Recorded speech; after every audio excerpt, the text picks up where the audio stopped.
Students, તો આજે આપણે ચર્ચા કરવા જઈ રહ્યા છીએ account part 2 chapter number 3 final account of company. આની પહેલા આપણે જે ભણી ચૂક્યા છીએ 11th સ્ટાન્ડર્ડમાં final account of soul પ્રોપ્રાઇટરશિપ, એક જ વ્યક્તિ બિઝનેસ કરે છે, સોલ પ્રોપ્રાઇટરશિપ. એના પછી 12th સ્ટાન્ડર્ડની અંદર હમણાં જ 12th સ્ટાન્ડર્ડમાં પાર્ટ 1 ની અંદર ફાઇનલ એકાઉન્ટ ઓફ પાર્ટનરશિપ ભણ્યા. આ લેક્ચરમાં આપણે ચર્ચા કરીશું final account of company. Sir શું ડિફરન્સ છે ફાઇનલ એકાઉન્ટ ઓફ કંપની ને પાર્ટનરશિપ? બહુ ડિફરન્સ નથી, એકદમ ઈઝી છે. મને અમુક સ્ટુડન્ટ્સે, તમારામાંથી જ અમુક સ્ટુડન્ટ્સે એવું કીધું છે કે સર થોડુંક ડિટેલમાં કરાવો તો વધારે મજા આવશે અને અમારે થોડું ડિટેલમાં ભણવું છે. પાછળના જે સેકન્ડ પાર્ટ છે, સેકન્ડ પાર્ટમાં આ ચેપ્ટર્સને થોડું ડિટેલમાં ભણાવી દો. એટલા માટે મેં નક્કી કર્યું છે કે તમને લોકોને ડિટેલમાં ફોર્મેટ, એના પછી જે મારે કરાવવું હતું થિયરી પોર્શન છે એની ડિટેલની અંદરની આઈટમો પણ યાદ હોવી, એના પછી એમસીક્યુ ને બીએસક્યુ, આ બધું જ ભેગું કરીને આપણે આ ચેપ્ટરને કમ્પ્લીટ કરવાનું છે. અને મારા મગજમાં એક વિચાર છે કે ટેક્સ્ટબુક નો સમ કરવા એ તો ફટાફટ થઈ જશે, એની સાથે સાથે આની જોડે જોડે આપણે પેપરમાં પૂછાયેલા સમ્સ આપણા એ પણ કમ્પ્લીટ કરતા જઈશું, જેથી આપણું કામ એકદમ ઈઝી થઈ જાય સમજવું. બરાબર? આપણે બંને ટાઈપનું કામ કરવાનું છે.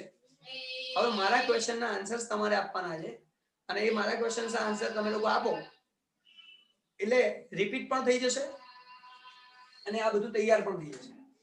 તો એક મેઇન ડિફરન્સ છે જે આપણે અહીંયા એકાઉન્ટ નથી બનાવતા, આપણે અહીંયા સ્ટેટમેન્ટ બનાવીએ, statement of company final account. તો પ્રોફિટ એન્ડ લોસ સ્ટેટમેન્ટ બને, ઉપર કંપનીનું નામ લખવાનું હોય, books of this company, profit and loss as on 31/3 જે દિવસનું તમે પ્રોફિટ એન્ડ લોસ એકાઉન્ટ બનાવતા, સ્ટેટમેન્ટ બનાવતા હો. અહીંયા અંદર લખાય છે પર્ટિક્યુલર, અહીંયા લખાશે પર્ટિક્યુલર, અહીંયા લખાશે નોટ નંબર એન્ડ અમાઉન્ટ. આ નોટ નંબરનું કોલમ તમારે બનાવવું પડશે. તો આ નોટ નંબર અહીંયા બનાવીશું આપણે. નોટ હોય તો નોટ નંબર હોય, નહીં તો નોટ નંબર ના હોય. આપણે તો જનરલી બનાવવા માટે આ બનાવ્યું છે. તમે નોટ નહીં બનાવો, જ્યાં જરૂરત નથી, સમમાં જરૂરત નહીં પડે તો નોટ શું કરવા બનાવશો? તો એવી જગ્યાએ તમારે આ વસ્તુની જરૂર નથી, નોટ નંબર લખવાની જરૂર નહીં પડે. સારું, પણ મારા ક્વેશ્ચનના આન્સર હવે જે આપવાના છે, જે છોકરાઓને અત્યાર સુધી કશું નથી આવડતું એ લોકો સાંભળે, એ લોકો આન્સર આપશે ગમશે, પણ એ લોકો સાંભળે અને બાકીના બધા આન્સર આપે. મારો સિમ્પલ એક ક્વેશ્ચન છે, પ્રોફિટ ફાઇન્ડ કરવા માટે મારે પ્રોફિટ ફાઇન્ડ કરવો છે. પ્રોફિટ ફાઇન્ડ કરવા માટે જનરલી શું કરવાનું હોય?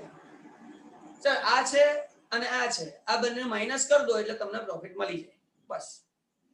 એ તમારે મને કહેવાનું છે શોર્ટમાં. કોણ કહેશે?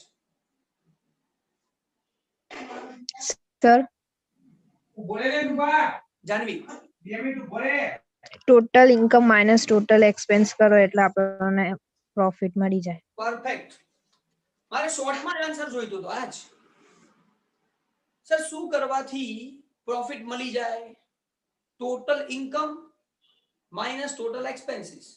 નાના છોકરા હોય ને એને ખબર પડે, એને બી જો બેટા આપણી સેલિંગ પ્રાઇસ, ઇન્કમ, આપણી કોસ્ટ પ્રાઇસ, એક્સપેન્સ, આ બંનેનું માઇનસ કરો એટલે પ્રોફિટ. અહીંયા ખાલી સ્ટેટમેન્ટ ફોર્મેટમાં લખવાનું છે, બાકી બધું સરખું જ છે. તો લખું છું, જુઓ હવે અહીંયા લખીશ, આની સામે આપણે ટોટલ ઇન્કમ,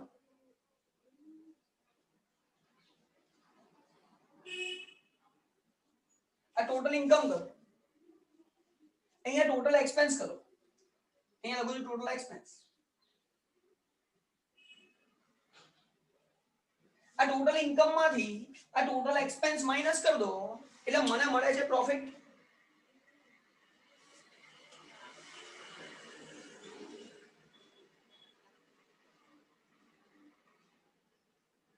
પણ આ પ્રોફિટ છે બિફોર ટેક્સ. આ જે પ્રોફિટ છે એ બિફોર ટેક્સ છે, કારણ કે હજી આપણે ટેક્સ માઇનસ કર્યો નથી.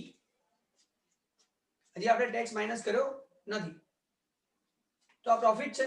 ટોટલ ઇન્કમ માંથી ટોટલ એક્સપેન્સીસ માઇનસ કર્યો એટલે મને પ્રોફિટ મળ્યો, profit before tax.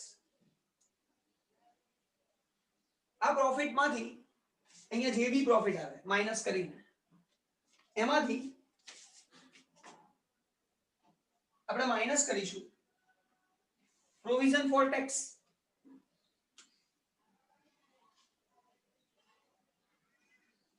Provision for tax એ આપણે માઇનસ કરીશું અને જે આપણને મળશે એને કહેવાય profit after tax.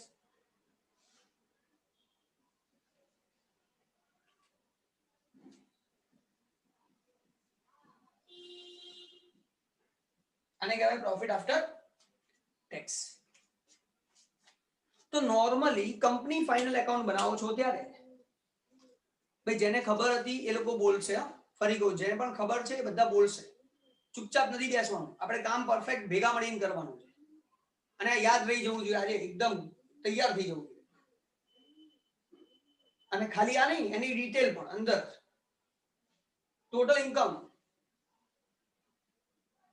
minus total expenses, profit, that profit is before tax. On that profit we are calculating provision for tax. Deducting provision for tax, we are getting profit after tax. This is the normal calculation. So profit before tax, profit after tax. આ રીતે મળે. આટલામાં કોને doubt છે? Sir ખબર ના પડી કે ફાઇનલ એકાઉન્ટમાં સ્ટેટમેન્ટ આ રીતે બને. આ મને નથી ખબર, કોઈને ના ખબર હોય પૂછ્યું છે કોઈ એવું? સારું, હવે મારો બીજો ક્વેશ્ચન વિચારી કરીને જવાબ આપજો. આ ટોટલ ઇન્કમ ને કેટલા પાર્ટ્સમાં ડિસ્ટ્રીબ્યુટ કરેલી છે કંપની ફાઇનલ એકાઉન્ટમાં અને ટોટલ એક્સપેન્સ ને કેટલા પાર્ટમાં ડિસ્ટ્રીબ્યુટ કરેલી છે? નામ બોલો અને પછી આન્સર બોલવાનો. सर दो, ट्रेडिंग अकाउंट और पीएनएल अकाउंट. ના સોરી, ખોટું છે. સર હા ધ્વની બોલો. હા સર, ટુ પાર્ટમાં, એક તો રેવન્યુ ફ્રોમ ઓપરેશન્સ એટલે નેટ સેલ્સ એન્ડ અધર. અંદરની ડિટેલ નહીં જોઈતી, મારા ક્વેશ્ચનનો આન્સર જોઈએ છે મારે. મેં શું ક્વેશ્ચન પૂછ્યો છે એટલો જ આન્સર આપજો. ફરી કહું છું, આપણે ટોટલ ઇન્કમ ને કેટલા પાર્ટ્સમાં ડિસ્ટ્રીબ્યુટ કરેલી છે અને ટોટલ એક્સપેન્સ ને કેટલા પાર્ટ્સમાં ડિસ્ટ્રીબ્યુટ કરેલી છે. આ જ ક્વેશ્ચનનો આન્સર મારે જોઈએ. બોલ હવે ધ્વનિ. ટોટલ ઇન્કમ ટુ પાર્ટમાં એન્ડ ટોટલ એક્સપેન્ડિચર 3 + 4 એટલે 7 પાર્ટ. ટોટલ ઇન્કમ 2 પાર્ટ્સમાં એન્ડ ટોટલ એક્સપેન્સીસ 7 પાર્ટ્સમાં ડિસ્ટ્રીબ્યુટ કરેલું છે. ભાઈ સ્ટુડન્ટ્સ, કોને આ વસ્તુ ખબર નથી તો હું તમને કહું કે આ વસ્તુ આ જગ્યાએ પરફેક્ટલી છે તો તમને ખબર પડી જાય. ટોટલ ઇન્કમ ને 2 પાર્ટ્સમાં ડિસ્ટ્રીબ્યુટ કરેલી છે અને ટોટલ એક્સપેન્સ ને 7 પાર્ટ્સમાં ડિસ્ટ્રીબ્યુટ કરેલી છે. આ રિવિઝન થઈ રહ્યું છે ઘણા બધાનું. જે છોકરાઓ ને ખબર નથી, આમ તો બધાએ કોઈ કીધું નહીં, એનો મતલબ કે બધાને ખબર હશે, પણ અમુક લોકો બિચારા સપોઝ ના બોલી શકતા હોય તો 131 પેજ ઉપર તમને લોકોને આ સ્ટેટમેન્ટ બનાવીને આપેલું છે ફોર્મેટ, અને એ ફોર્મેટમાં ચેક કરો. ઇન્કમ 2 પાર્ટ છે અને ટોટલ એક્સપેન્સના 7 પાર્ટ છે. આટલું તમને લોકોને ત્યાં આપેલું છે. આમાં હું કશું કરતો નથી, અંદર આપેલું છે. પેજ નંબર 131 ઉપર નીચે સ્ટેટમેન્ટ સ્ટાર્ટ થાય છે ત્યાં. કોને ખબર નથી?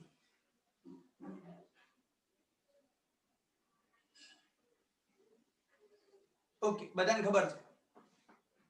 હવે આગળ વાત કરીએ છીએ, સમજજો. ધીરે ધીરે આગળ જઈએ, ધ્યાનથી સમજીએ. મેં તમને લોકોને એવું શીખવાડ્યું હતું, આ ટોટલ એક્સપેન્સ છે ને એમાં આ 7 પાર્ટ તો છે પણ અમુક પાર્ટ ટ્રેડિંગ ના અને અમુક પાર્ટ પીએનએલ માંથી આવે છે. આવું આપણે શીખ્યા. તો ટ્રેડિંગ ના કેટલા અને પીએનએલ ના કેટલા? ધ્વની અત્યારે ના બોલીશ. सर 3 और 4. 3 and 4 કે 3 और 4? 3 and 4. अच्छा 3 and 4. 3 पार्ट्स किसके बेटा? सेना? ट्रेडिंग के. हाँ. तो ट्रेडिंग ना जे एक्सपेंस છે આપણે ટ્રેડિંગ એકાઉન્ટ બનાવી દઈએ નાનકડું મસ્ત.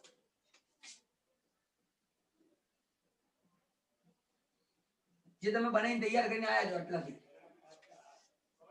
બધાને ખબર છે ટ્રેડિંગ એકાઉન્ટ શું છે. આમાં કઈ શીખવાનું નથી. પછી પીએનએલ બી ખબર છે.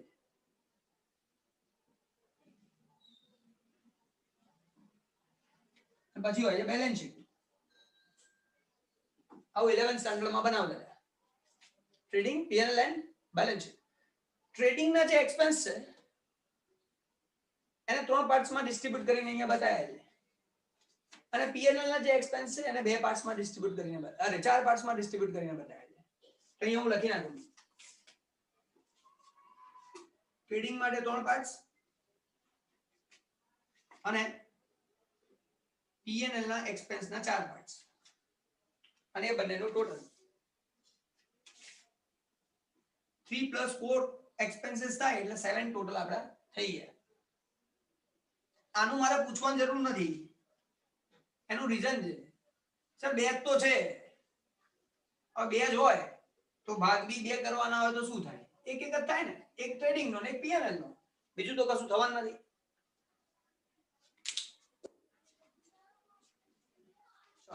કોને ડાઉટ છે? ખબર ના પડી સર શું કહેવા માંગે છે ખ્યાલ નથી આવતો છે કોઈ એવું?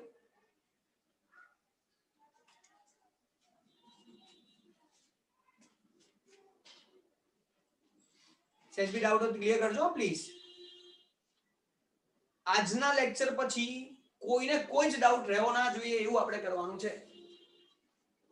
આજના લેક્ચર પછી કોઈને કંઈ પણ ડાઉટ રહેવો જોઈએ નહીં એવું આપણે અહીંયા કરવાનું.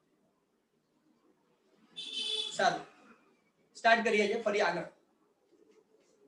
તો બે પાર્ટ્સ જે એક ટ્રેડિંગ નો ને એક પીએનએલ માંથી એક્સપેન્સ લખીએ છીએ અને સોરી ઇન્કમ લખીએ છીએ. નીચે એક્સપેન્સ ની વાત કરીએ. હવે આગળ વાત કરીએ. આ ટ્રેડિંગ માં ઇન્કમ તો ક્રેડિટ સાઈડ હોય અને પીએનએલ ના ઇન્કમ તો બી એક ક્રેડિટ સાઈડ હોય. એક ટ્રેડિંગ ની ઇન્કમ અને એક પીએનએલ ની ઇન્કમ. આ ટ્રેડિંગ ની ઇન્કમ ને આપણે અહીંયા ક્રેડિટ સાઈડ જે લખીએ છીએ એને શું કહેવાય? Revenue from operations. ध्वनित अब बोलना नहीं, ठीक है? ध्वनित और ठीक है. ध्वनि दोनों का काम हो चुका है. मैंने बोला है पहले नाम बोलो फिर आंसर देना है. तो जिसका जैसे होगा वैसे मैं पूछूंगा. पहला आंसर राइट है. ध्वनित का आंसर 100% राइट है. ध्वनित का आंसर पहला राइट है. Revenue from operation.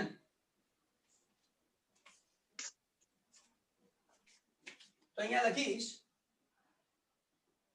Revenue from operation. આપણી પહેલી ઇન્કમ થઈ રેવેન્યુ ફ્રોમ ઓપરેશન જે આપણે ટ્રેડિંગ માં ક્રેડિટ સાઈડ લખીએ છીએ.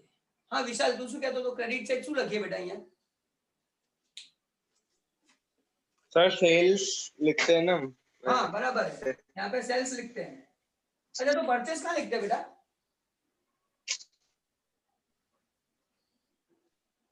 परचेस कहाँ लिखते हैं Vishal? Debit side of credit account. तो यहाँ पे परचेस यहाँ पे सेल.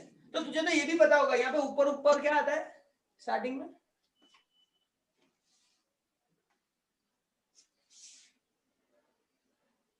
यहाँ पे स्टार्टिंग में बेटा क्या आता है ट्रेडिंग में ऊपर ऊपर?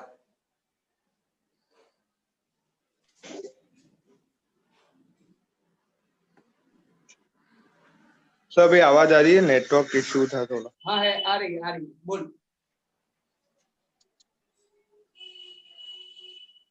हाँ सर इधर परचेज लिखते हैं ट्रेडिंग यहाँ पे अकाउंट में. परचेज यहाँ पे डेबिट सेल साइड. हो गया. इसके ऊपर क्या लिखते हैं ऐसा पूछ रहा हूँ मैं. तो परचेज के ऊपर opening stock.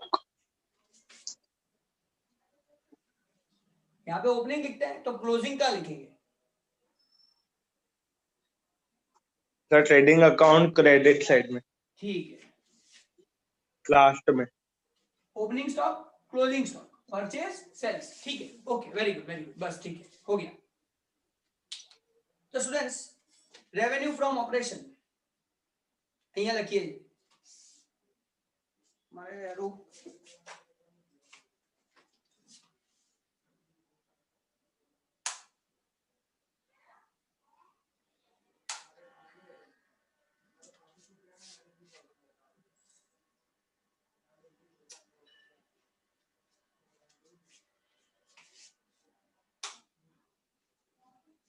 Okay, revenue from operation, उसके बाद सेकंड इनकम। कौन बोलेगा? जो बोल चुके हैं उसको छोड़ के, ध्वनि ध्वनित विशाल नहीं, जानवी नहीं।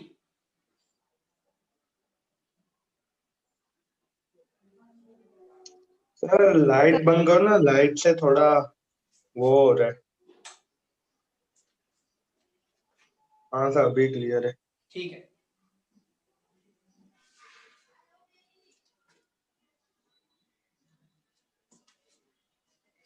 बोलो स्टूडेंट्स फटाफट आंसर। સર कौन बोलवा मांगे છે? સર હું જીવ हाँ जील बेटा, वेरी गुड, बोलो। સર અધર ઇન્કમ આવશે સિમ્પલ છે, એ અધર ઇન્કમ ક્યાંથી આવે બેટા, ક્યાંથી લેવાની? P&L credit side very good students, income બે જ ટાઈપની છે, એક ઇન્કમ છે અહીંયા સેલ્સ ની, જેને આપણે રેવન્યુ ફ્રોમ ઓપરેશન કહીએ છીએ, બીજી કોઈ ઇન્કમ છે જ નહીં અહીંયા, બીજી ઇન્કમ અહીંથી આવે P&L માંથી, બે જ પાર્ટ પડ્યા છે, ફરી કીધું આ ઇન્કમના બે પાર્ટ છે, એમાંથી એક જે છે આ નેટ સેલ્સ છે આપણા માટે, સેલ્સ એટલે નેટ સેલ, અહીંયા સેલ્સ માઈનસ સેલ્સ રિટર્ન કરીને લખીએ છીએ, તો એ જે સેલ્સ આવે નેટ સેલ્સ એ જ અહીંયા લખવાનું હોય, જે ટ્રેડિંગ માંથી આવે, P&L માં જેટલી પણ ઇન્કમ આવે બધી ઇન્કમ નું ટોટલ કરીને એક જ ટોટલ અહીંયા લખવાનું, જે P&L ની ઇન્કમ નું છે, એટલે પ્રોફિટ એન્ડ લોસ ની ઇન્કમ નું ટોટલ અહીંયા લખીશું, જેને આપણે કહીએ અધર ઇન્કમ। કોઈને ના ખબર પડતી હોય તો પેજ નંબર 131 ઉપર આપેલું છે, જોડે જોડે જોતા જાઓ, આ જે બનાવી રહ્યો છું સેમ ટુ સેમ ત્યાં છે, ખાલી મારા લોજિક અલગ છે, લોજિક થી સમજવાનું કામ અલગ છે, બાકી આવશે તો એ લિસ્ટ આખું સેમ જ। ચલો કોને ડાઉટ છે, ખબર નહીં પડતી?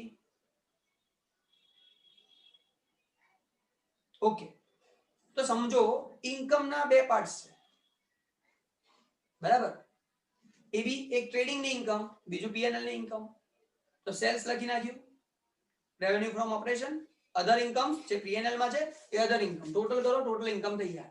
હવે આપણે એક્સપેન્સ નું ડિસ્કશન કરવાનું, અને એક્સપેન્સ માં બે, ટ્રેડિંગ ના એક્સપેન્સ 3 ભાગમાં, P&L ના એક્સપેન્સ 4 ભાગમાં ડિસ્ટ્રીબ્યુટ છે, 4 પાર્ટ્સ કરેલા છે, તે 3 પાર્ટ્સ અને 4 પાર્ટ્સ કયા છે હવે આપણે એની ચર્ચા કરવાની, બરોબર? તો અહીંયા જે લખેલું છે એના પરથી જ આપણને આવડી જશે। તો સ્ટુડન્ટ્સ અહીંયા ટ્રેડિંગ ના 3 એક્સપેન્સીસ અલગ કરેલા છે, કોણ બોલશે સમજાઈને? જે બોલી ચૂક્યા છે એને છોડ દો, બીજા કોઈની ઈચ્છા છે બોલવાની કે ના મને આવડે છે? બોલો, બોલવું છે? 3 કયા એક્સપેન્સ? નામ તો અંદર છે, ખાલી સેટ કરીને બોલવાના છે, પછી આ નામ પરથી સમજાવવાનું બી।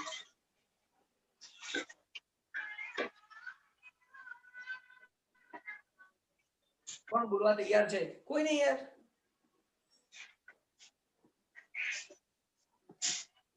તો પછી મારે ફરીથી એ લોકોને પૂછવું પડશે।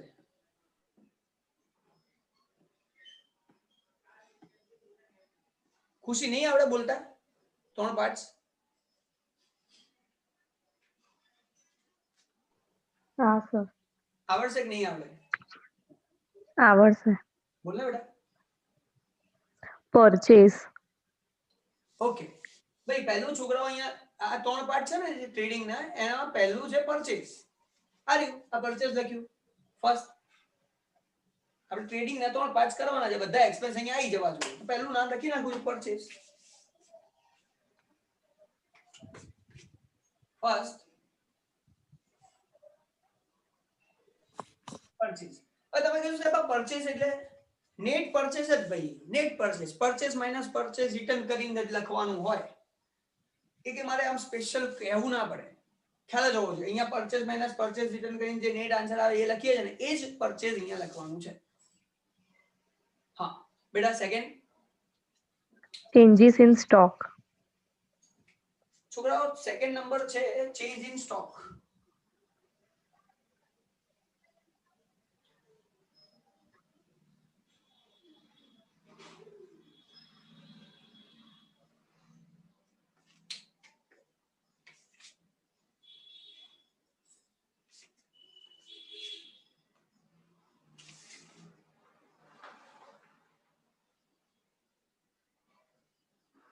Change in stock.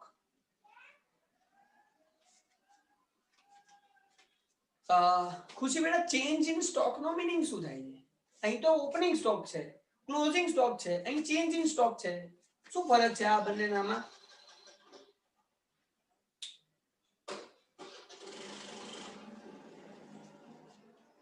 હે ખુશી?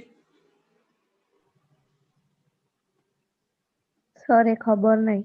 ઓકે, ચેન્જ નો મીનિંગ આપણે એમ કહીએ કે ફેરફાર થવો, એવું કહી શકાય. ફેરફાર થવો. હા sir, હા sir, હા. તો એમ કહું કોઈ 10 હતું ને 10 માંથી 15 થયો તો કેટલો ફેરફાર થયો? 5 નો. ચેન્જીસ આવ્યો. તો અહીંયા પણ આપણે ચેન્જીસ શોધવાના છે. અહીંયા ચેન્જ ઇન સ્ટોક છે એટલે આ ઓપનિંગ સ્ટોક અને ક્લોઝિંગ સ્ટોક નો ડિફરન્સ છે. ચેન્જ થયું છે કેટલું, એને આપણે અહીંયા કહીએ છીએ ચેન્જ ઇન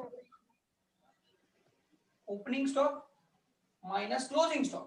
આ ચેન્જ ઇન સ્ટોક એટલે opening stock minus closing stock. અહીંયા જે આવે એ વેલ્યુ આપણે લખવાની માઇનસ કર્યા પછી. ખુશી ખ્યાલ આવી ગયો? Okay sir, હા sir. એ બીજા કોને ડાઉટ છે? કોઈએ પૂછવું છે? ખબર નથી પડી એવું કોઈ? ચેન્જીસ ઇન સ્ટોક એની વાત કરું છું. કોઈને ખ્યાલ ના આવ્યો હોય તો પૂછી શકો છો. તો સમજો છોકરાઓ, અહીંયા છે પરચેસ, તે પરચેસ અહીંયા લખી નાખ્યું છે. અહીંયા છે opening stock and closing stock, તો બંને નથી લખવાના. ઓપનિંગ સ્ટોક અને ક્લોઝિંગ બંને નહીં, બંનેનો ચેન્જ કરીને opening stock minus closing stock. જે આન્સર આવે એ આન્સરને આપણે અહીંયા લખવાનું છે, જેને કહીએ છીએ ચેન્જ ઇન સ્ટોક. અચ્છા, ત્રીજો પાર્ટ હજી ટ્રેડિંગમાં કંઈક રહી ગયું. અહીંયા બધું રહી ગયું. બોલ બેટા. direct expense, direct expenses. શું હશે ડાયરેક્ટ એક્સપેન્સમાં બેટા? wages અને freight. Very good. છોકરા હું ટૂંકમાં શોર્ટમાં એક વસ્તુ કહીશ. અહીંયા purchase and production, purchase and production expenses જેટલા પણ છે ને, purchase and production expenses A direct expense છે, ડાયરેક્ટ રિલેટેડ ટુ ગુડ્સ. અને એટલા માટે આ ડાયરેક્ટ એક્સપેન્સ કહેવાય. તો direct related to purchase and production process, that expenses are considered here direct expenses. કોને ડાઉટ છે, ખબર નથી પડી, પૂછી લો. તો આ લોકોએ કંપનીની અંદર કઈ ડિફરન્સ નથી કર્યું.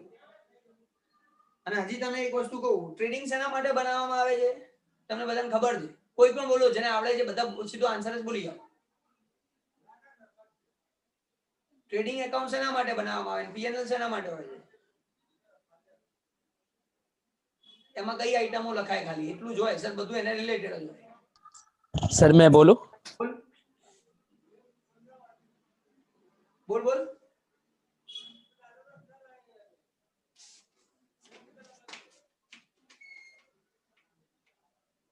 ધ્વનિત બોલ બેટા.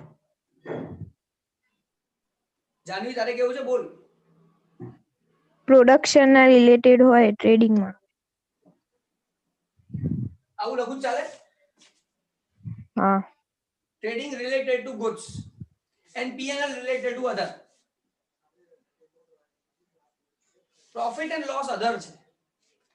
Goods related કંઈ પણ આવે છે ને તમે જોઈ લો. Goods purchase, goods sell, opening stock is a goods, closing stock of goods, WIP is a goods, work in progress જેને કહેવાય છે. બધું goods છે. આ goods ને related છે. અને આ અધર ને રિલેટેડ છે. એના સિવાય ગુડ્સ સિવાયનું કંઈ પણ એક્સપેન્સ, એડમિનિસ્ટ્રેશન એક્સપેન્સ એટલે કે તમે એડમિન ડિપાર્ટમેન્ટ રાખ્યો છે તેને ગુડ્સ સાથે કોઈ લેવા દેવા નથી. સેલિંગ અને ડિસ્ટ્રીબ્યુશન એક્સપેન્સીસ તમે કરો છો એને ગુડ્સ સાથે કોઈ લેવા દેવા નથી. આપણી ગુડ્સ માર્કેટમાં વેચાય ને એના માટે મહેનત કરી રહ્યા છે એ લોકો, તો એનાથી કોઈ લેવા દેવા નથી. તો આ અધર માટે છે, આ ગુડ્સ માટે. એટલે ગુડ્સ રિલેટેડ 3 આઈટમો એને અહીંયા લખી છે. Purchase, change in stock and direct expenses. કોને ડાઉટ છે એટલામાં તો મને પૂછી શકો છો, પછી આપણે આગળ જઈશું. ઓકે, આગળ જઈએ, ધ્યાનથી સમજજો. હવે 4 પાર્ટ્સ એ લોકોએ કર્યા છે આ પીએનએલ ની આઈટમના. જે પીએનએલ માં એક્સપેન્સીસ લખાય છે એ પીએનએલ ના એક્સપેન્સ ને 4 પાર્ટ્સમાં ડિસ્ટ્રીબ્યુટ કરીને બતાવ્યા છે. ચલો ઠીક છે. તમારામાંથી જે બોલી ચૂક્યા છે એના સિવાયના સ્ટુડન્ટ્સ કોણ કહેશે સર પીએનએલ ના 4 પાર્ટ છે, આની અંદર આટલી આઈટમો આવે? સર ટ્રાય કરું. હાસ તો બેટા ટ્રાય કરવામાં તો આપણને મજા આવે છે. બોલો. Employ benefit expense. બસ એક જ મિનિટ. ભાઈ છોકરાઓ, પહેલું છે એમ્પ્લોય બેનિફિટ.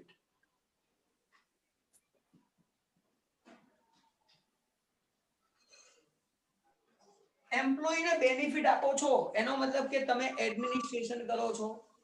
અહીંયા લખતા હતા આપણે administrative expense, selling and distribution expense, financial expense, other expense. Administration expense, selling and distribution expense, financial expense, other expense, આવું બધું આપણે લખતા હતા. આ એડમિનિસ્ટ્રેશન માં આપણા સેલરાઇઝ પર્સન, આપણા જેને સેલરી આપીએ છીએ, જે લોકો છે એ બધા ભેગા થયેલા છે, એને આપણે પેમેન્ટ કરીએ છીએ. That is employee benefit. Employee ને કમિશન આપો, એમ્પ્લોયી ને બોનસ આપો, એમ્પ્લોયી નું જે પણ કઈ સેલરી આપો. એમ્પ્લોયી બેનિફિટ એક્સપેન્સીસ એમ્પ્લોયી ના બેનિફિટ હોવા જોઈએ. તે બધું અહીંયા આવે. હા, સેકન્ડ બેટા. Finance cost. જો આ સેલિંગ એન્ડ ડિસ્ટ્રીબ્યુશન ને એ લોકોએ કાઢી નાખી છે, એને આધારમાં રાખી. આપણે તો ફાઇનાન્શિયલ એક્સપેન્સીસ એટલે ફાઇનાન્સ કોસ્ટ જેને કહેવાય. Second one.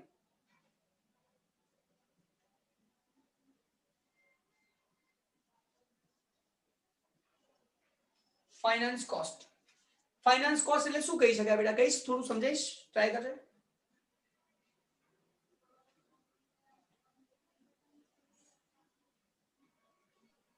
ના હા સર. હા બોલ. સર ફાઇનાન્સ કોસ્ટ મતલબ મની જે આપણે બોરો કર્યું હોય કંઈક બિલ્ડ કરવા કે જેના માટે બી હોય, માં તો કોસ્ટ થી હા? મળી. બરાબર છે, જેના માટે બી બોરો કર્યું હોય કોસ્ટ કોને કહેવાય? એટલે કોસ્ટ એટલે જેટલું બોરો કર્યું. ના, એ તો એ કોસ્ટ થોડી કહેવાય, એ ખર્ચો થોડી છે. એની પર આપણે શું પે કરીએ બોરો મની પર? Interest. Interest is the cost. Interest મારો ખર્ચો. તો અહીંયા ઇન્ટરેસ્ટ લગાય. ફાઇનાન્સ કોસ્ટ એટલે જે પણ ઇન્ટરેસ્ટ તમે પેમેન્ટ કરો છો એ બધા જ ઇન્ટરેસ્ટ તમારા માટે ફાઇનાન્સ કોસ્ટ છે. તો એ ફાઇનાન્શિયલ એક્સપેન્સ એ ફાઇનાન્સ કોસ્ટ નામ થઈ ગયું. આ એડમિનિસ્ટ્રેશન એક્સપેન્સ ને એમ્પ્લોયી બેનિફિટ એક્સપેન્સ માં નાખી દીધા. ફાઇનાન્સ કોસ્ટ ને એને ફાઇનાન્શિયલ એક્સપેન્સ ને કહી દીધું ફાઇનાન્સ કોસ્ટ. હા, third. Depreciation and amortization. Depreciation and amortization. છોકરાઓ, depreciation and amortization. હવે depreciation અને amortization ક્યાં હોય? નુપુર બેટા, હા સર. આ ડેપ્રી અને amortization ક્યાં લખાતું હોય છે જનરલી? આ ટ્રેડિંગ પીએનએલ અને બેલેન્સ શીટમાં કેવી રીતે લખાતું હોય છે? કઈ જગ્યાએ કેવી રીતે થાય છે? તો ડેપ્રિસિએશન આપણે પીએનએલ માં લખીએ, ડેબિટ સાઇડ. ક્યાંથી આવે છે? કઈ જગ્યાએથી લાવીએ છીએ? બેલેન્સ શીટમાંથી. હા, તો સર balance sheet એટલે કેવી રીતે લખાતું હોય છે? હા શું સર સંભળાયું? કેવી રીતે લખાતું હોય છે? બેલેન્સ શીટમાં શું કરતા હોઈએ છીએ આપણે, એમ કહું છું. સર આપણે જે એક્ઝામ્પલ મશીનરી હોય કે કોઈ ફર્નિચર એના ઉપર ડેપ્રિસિએશન જે પર્સન્ટ આપ્યા હોય કાઉન્ટ કરીએ અને પછી એ આપણે પીએનએલ માં ડેબિટ સાઇડ લખી દઈએ. એટલે કાઉન્ટ કરીને લખી દઈએ, બાકી બેલેન્સ શીટમાં કશું લખતા નથી, કરતા નથી. લખવાનું ને બેલેન્સ શીટમાં કેવી રીતે ડેપ્રિસિએશન. લખવાનું એ જ પૂછું છું. બેલેન્સ શીટમાં શું કરીએ? માઇનસ. હા, શેમાંથી માઇનસ? હા, જે આપણે ફર્નિચર કે મશીનરી જે અસેટ હોય એમાંથી. હા, એસેટ માંથી. આ એક વર્ડ શોર્ટમાં કહેવાનું સર, બેલેન્સ શીટમાં એસેટ્સ હોય, એ એસેટ નું આપણે યુઝ કરીએ એટલે એમાંથી આપણે ડેપ્રી માઇનસ કરીએ, અથવા તો ડેપ્રિસિએશન ના કરીએ તો રાઇટ ઓફ કરીએ, એને યુઝ કરીએ એટલે રાઇટ ઓફ કરીએ. તો એસેટ ને રિડ્યુસ કરવા માટે બે વર્ડ યુઝ થાય છે. એક ડેપ્રિસિએશન, મારી એસેટ હોય તો ડેપ્રિસિએશન લખાય, બીજા કોઈની હોય ને વાપરતા હોઈએ તો એમોર્ટાઇઝેશન લખાય. So depre and amortization is the reduction of asset, and that reduction of asset is considered here. Depre and amortization word એટલા માટે આવ્યો છે, બસ એટલું જ સમજાવવું છે મારે કે depreciation word કેમ, amortization word કેમ, એટલા માટે એસેટ માંથી રિડક્શન થાય છે. અને આ ત્રણ સિવાય બધું અધર એક્સપેન્સીસ. ફોર્થ, અધર એક્સપેન્સ.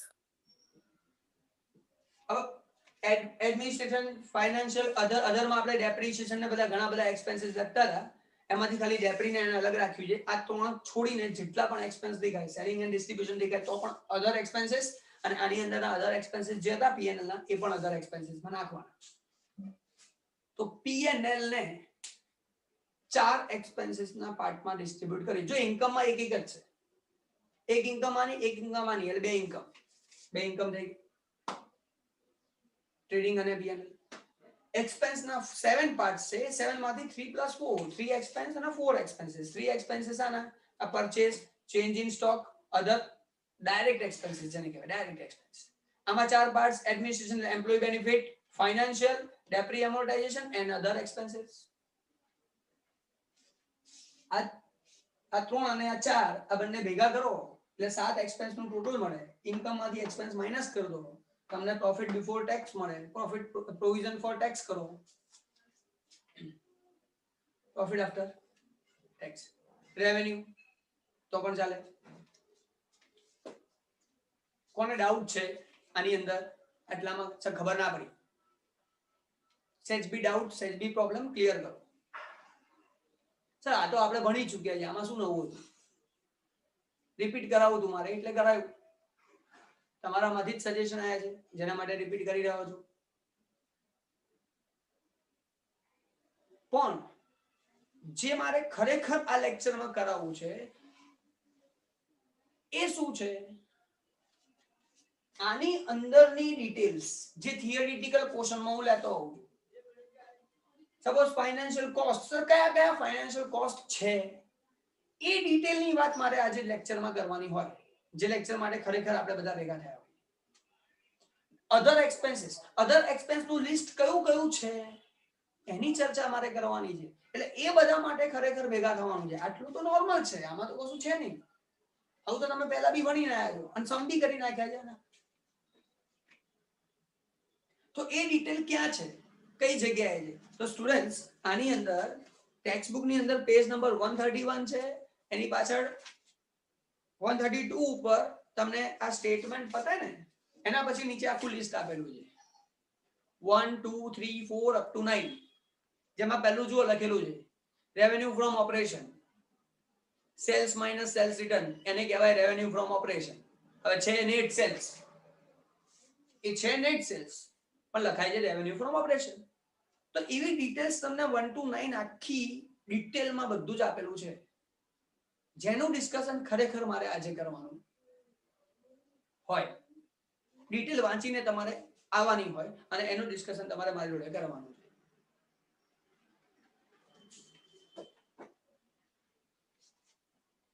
પણ તમારામાંથી અહીંયા આન્સર નથી આપતા તો અંદરની ડિટેલના આન્સર તો બહુ ઓછા છોકરાઓ જ બોલશે. તો મારી એક્સપેક્ટેશન એવી છે કે નેક્સ્ટ લેક્ચરમાં હું અહીંયા લેક્ચર ઓવર કરું, નેક્સ્ટ લેક્ચરમાં તમે લોકો આ બધું તૈયાર કરીને આવો. હું ડિટેલમાં બધી વસ્તુ પૂછીશ, ખાલી આ નહીં, એના પછી બેલેન્સ શીટ બી કરવી છે. પણ નેક્સ્ટ લેક્ચરમાં હું પૂછું ને ભાઈ ચલ ફાઇનાન્સ કોસ્ટના લિસ્ટ બોલતો, કાં તો એવું પૂછું ઇન્ટરેસ્ટ ઓન ડિબેન્ચર એ કયા એક્સપેન્સમાં આવે છે, તો તમને યાદ હોવું જોઈએ sir that is the finance cost. બંનેમાંથી કોઈ પણ રીતે ક્વેશ્ચન હું પૂછીશ નેક્સ્ટ લેક્ચરમાં, આ લેક્ચરમાં નહીં પૂછું. તમે લોકો તૈયાર કરીને આવશો. આ પણ તૈયાર કરશો અને એ ડિટેલ પણ તૈયાર કરી નાખશો અને એના પછી આપણે સમ કરીશું એને રિલેટેડ સમ, એવો સમ જેની અંદર ડિટેલ વાળો સમ હોય જેથી તમને લોકોને એ વસ્તુ ક્લિયર થાય અને થિયરી પણ ક્લિયર થઈ જાય. અંદર થિયરી જે આવે એના રિલેટેડ જ હોય પણ આ ચેપ્ટરમાં તો મેક્સિમમ શું છે 11 માર્કનો એક્ઝામમાં સમ આવવાનો છે તો એ આપણે ક્લિયર કરવા માટે આ કરી રહ્યા છીએ. તો નેક્સ્ટ લેક્ચરમાં તમે લોકો જે પાછળ 132 પેજ ઉપર જે ડિટેલ આપી છે ને એ ડિટેલ આખી વાંચીને આવવાની છે. હું કોઈ પણ ખૂણામાંથી કોઈ બી ક્વેશ્ચન પૂછીશ તમારા મગજમાં ક્લિયર હોવો જોઈએ અને અમુક કોમન સેન્સ વાળો ક્વેશ્ચન એ પૂછીશ જે કદાચ એ ટેક્સ્ટબુક ની અંદર ના હોય પણ તમને ખબર હોવી જોઈએ સર આ તો વસ્તુ આની જ છે, આની આઈટમ જ છે, તો ઈઝીલી ખબર પડવી જોઈએ. અને જો એના આન્સર ફટાફટ આપી દેશો તો પછી બેલેન્સ શીટ બનાવીશ, નહીં તો આખો લેક્ચર તમને ખાલી એ પૂછવામાં લગાડીશ, બધાય આન્સર આપવાના રહેશે. તો આજનો લેક્ચર હું અહીંયા ઓવર કરું છું. નેક્સ્ટ લેક્ચરમાં આ તૈયારી સાથે આવવાનું છે. બસ આટલું જ કહેવું. Bye bye.